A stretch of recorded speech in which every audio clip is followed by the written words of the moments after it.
Hello, welcome back. Survival identity keeps recreating survival, you guys. Okay, welcome to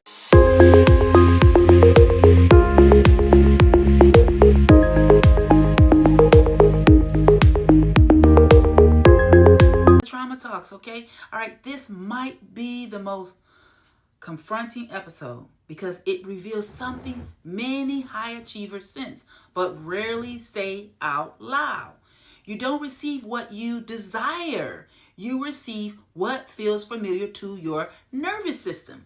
The body doesn't prioritize what's ideal. It prioritizes what's predictable. And if survival has been your norm, your system will unconsciously recreate it until safety becomes the new baseline. So welcome to Trauma Talks, you guys, okay? Identity and trauma, that's what we talk about. Trauma isn't just about happening. It's about what your nervous system learned to become in order to stay safe. If you grew up needing to perform to feel valued, overgive to avoid abandonment, stay hypervigilant to prevent chaos, okay? Be strong because no one else could, okay? Then your body didn't just adapt in the moment. It encoded those behaviors into your identity. Your system decided this is who I have to be to survive.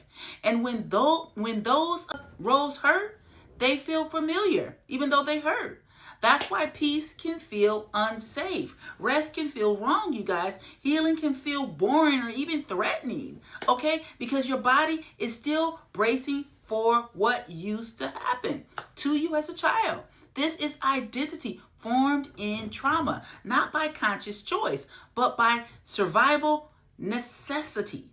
Okay? All right. So let's get into the neuroscience of this, you guys. Let's talk about why this happens on a brain level. Okay? The brain primary job is not to make you happy. No, it's to keep you alive.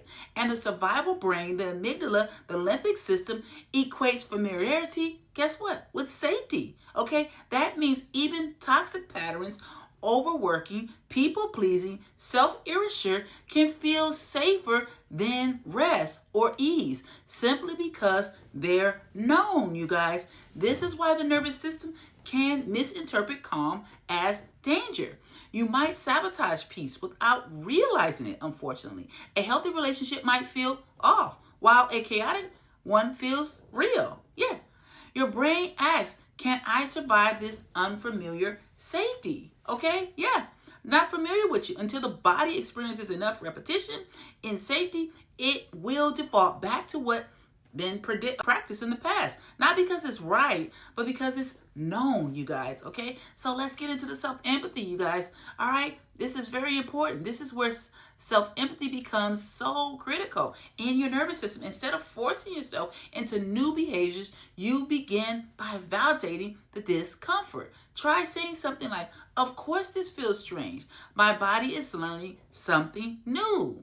That's really important, okay? This small sentence lowers the neurological resistance. It tells your survival brain you're not being pushed, you're being led. Yes, this is how identity rewires safely. Not through pressure, but through presence, you guys. Self-empathy helps your brain update its definition of who I need to be to stay safe. Yes, that's what it does, okay? So, you guys, faith is very important in this as well, okay? In Romans 12:2 says, be transformed by the renewing of your mind. But renewal isn't, instantaneously. It's repetition in safety, okay? God doesn't rush identity transformation. He's not looking for your performance. He's after your presence. Yes. All right. Grace is the condition where new identity can take root. That's where it's done. Not through surviving, but through regulation. That's the spiritual and neurological blueprint, you guys, of transformation, okay? So let's close this out. You're not broken, of course, you guys. You know that. You are practiced, okay? And what has been practiced can be repatterned. Yes, so we can fix this. The survival identity you built was wise. It protected you. But you get to practice who you can be when you're no longer just surviving, okay? So you get to fix it, you guys. Bottom line, okay? So All right, let's talk about a guided self-empathy right now. Releasing survival identity. We got to release this. Place your hand on your heart and breathe and say, I learned who I needed to be to survive. I'm allowed to learn who I can be to live. Take that in. Pause. Let any emotion come up. Let it be there without needing to fix it. This is nervous system repair in real time. Identity shifts happening through safety, not through force, okay? So that's the nervous system. That's how it works, you guys, all right? So don't forget, burnout to balance, okay? This is a moment many of you say that their burnout finally makes sense. Yes, because inside burnout to balance, this is where you're going to be healing like this. This is where your healing is going to begin. Not by doing more, you guys, but by learning to feel safe enough to change. All right? Safe in your body, okay? All right? So thank you guys for joining me on Trauma Talks, and I'll see you in the next one, okay? Bye-bye.